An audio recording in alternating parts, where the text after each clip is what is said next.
So you can navigate through these buttons on the top, or you can just scroll down the page. You can play the videos, and they often will give you a little sample of what they do, and that might give you a sense of how good they are. You can see you've scrolled down to all the ratings there, and you can see what people have said after they finish the work. And if you scroll back up, you can see exactly what you get for your gig. Yeah. And she tells you, you know, if you want it faster, so you can really see exactly what you're going to get for your $25. So if you come down here, you can see she's got a basic gig quantity of 1 is 25. So if you wanted to order multiples of that, you can click on the arrow, and you can pick as many multiples as you like. Or you can come along and see the extras, and you can pick an extra. So now it has told you what your total is to go into your shopping cart. So that's how you select a supplier and how you work out what your order wants to be. We'll just carry on through now and actually place that order, and we'll get at least as far as the pay. We won't pay for it, but if you click on order now,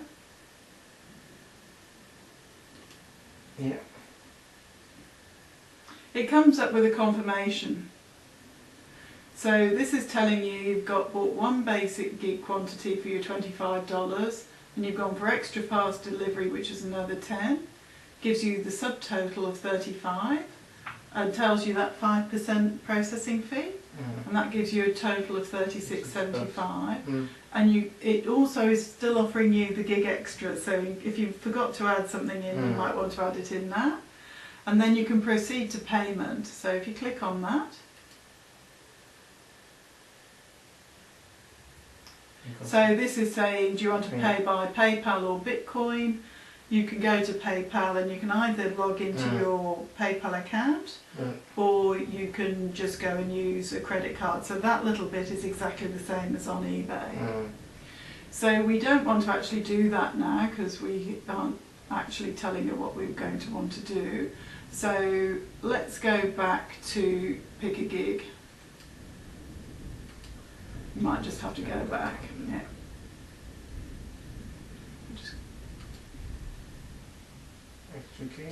Yeah, so we're back at the front page.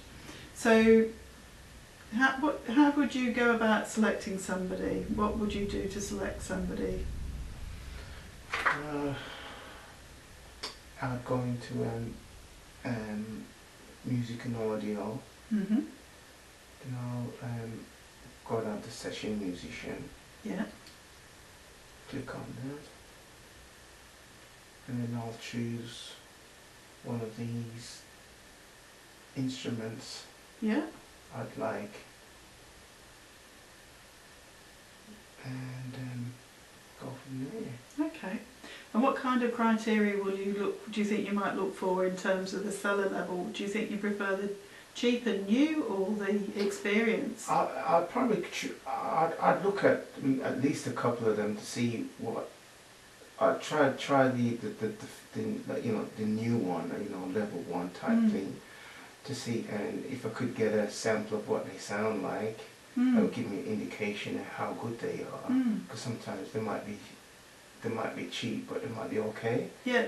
But if I can get an audio sound from what they, if they have put something down, then and I don't like it, then I'll go for a more experienced player, musician, and probably take it from there. That sounds great. So just click on one of them for now, and I'll just show you another way of working with them. Anyone will do, just for the demo. I'll just look at some drums. Yep. So what you can do, so if you scroll down a little bit, you can see he's from Venezuela, he speaks English and Spanish. You can see what he can deliver for his $5 gig. But say you wanted something a little bit different, but you really like him and his demo. What you can do is you can click this button that says Contact Me, and that will take you up to a Fiverr messaging system. and then you can write and ask him a question. And when he replies, Fiverr will send you an email to your usual email account, so that you know he's replied. Because that's one of the things when you're dealing around the world.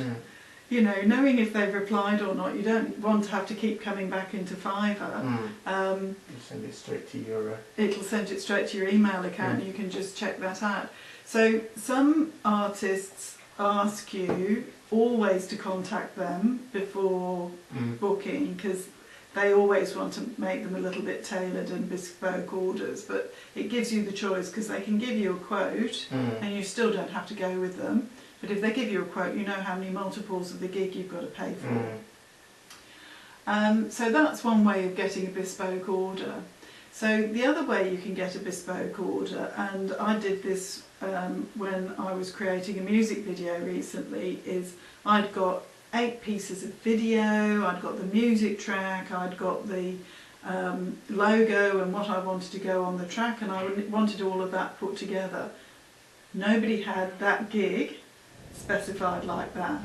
So what I did was I went up, so where you can see my name, where the little arrow is, that's it, and you could go into requests, that's it, the next one up, click on request, and then you can post a request.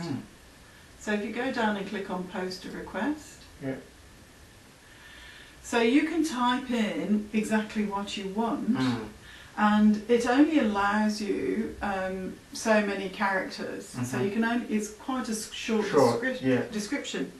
So if you need a longer description, you can type it up in a Word document or notes, and then just load it as a file. Oh, that's cool. So at this point you're not loading your work, you're just loading the request, so that people can give you a good quote. You can select what category, so you might click session musician, or you might click on music, and the subcategory would be session musician. And then once you place your order, how fast you want it delivered, bearing in mind faster is always more money. And you can give a budget if you want to, so you could say my budget's 300, but actually you might want to start at 5 and see what you get for 5. And then you can click post. So once you click post, probably within 24 hours, you'll get about 20 replies of people offering you their gig. And then you can go and look at them and their individual, and go to their individual account and go through that same selection process. And you come back here to choose which one you want to buy, and you just click on place order now with the offer that you want. That's very cool. So if you go back to up under my name, that's right, back into requests. And then manage requests. So at the moment I haven't got any requests showing, but I've got one paused. So if you see if you can click on that one that's paused. So what I did here was I placed a request for the video to be done, and after I'd got about 20 or so responses, I came in here and I paused the order. That means nobody else can see it, and I'm not going to get any more offers. If I don't get enough offers, if I don't get everything I want, I can come back and make it active again. Or I can actually come in here and cancel it. So that particular gig, I ended up booking it, and I've gone ahead with one of the suppliers. So now this particular request I can cancel. At the moment it's on pause, so nobody's going to be trying to send me more offers anyway. That's cool. So,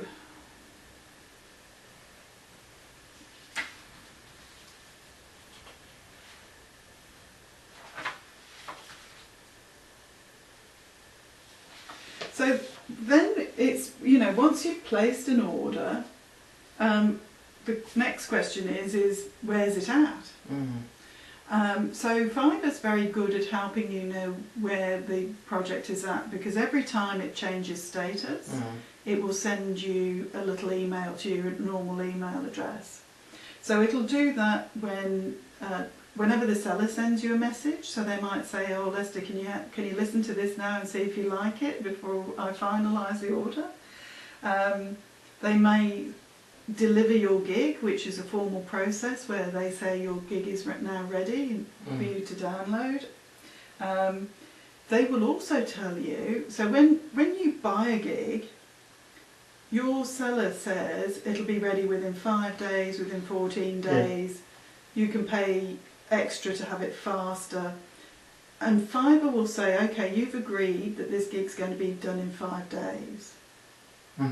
When it gets close to 5 days, or it'll start saying your gig should be due soon, it'll start also telling you when it's late. If it gets very late, it'll say, do you want to cancel? How late is very late? A day or two. You know, they actually expect people to deliver on time if they've made a commitment. So you might find some vendors say, oh, I'll do it in 14 days, but actually they expect to deliver in 12. And they've always got a happy customer because they've delivered early. So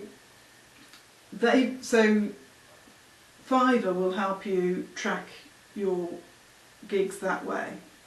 But the other way you can do it is, you see this little thing that looks like a graph? That's called your dashboard. So click onto that. This will tell you what's happening with your current gigs. So the first 2 boxes are if you're a seller, and I'm not a seller. So I've got one open purchase, and I've paid for all my gigs because I don't owe anything. So click on that open purchase.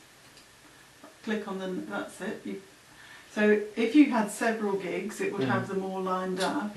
And you can see when you ordered it, who I ordered it from, what the description is, date I ordered it, when it's due, how much I paid for it, and if it's in progress, if it's late, if it's rejected, or you know, that kind of thing, if it's cancelled. So you'll get that sense of where your job is at, and you can always come here and check them if you want to.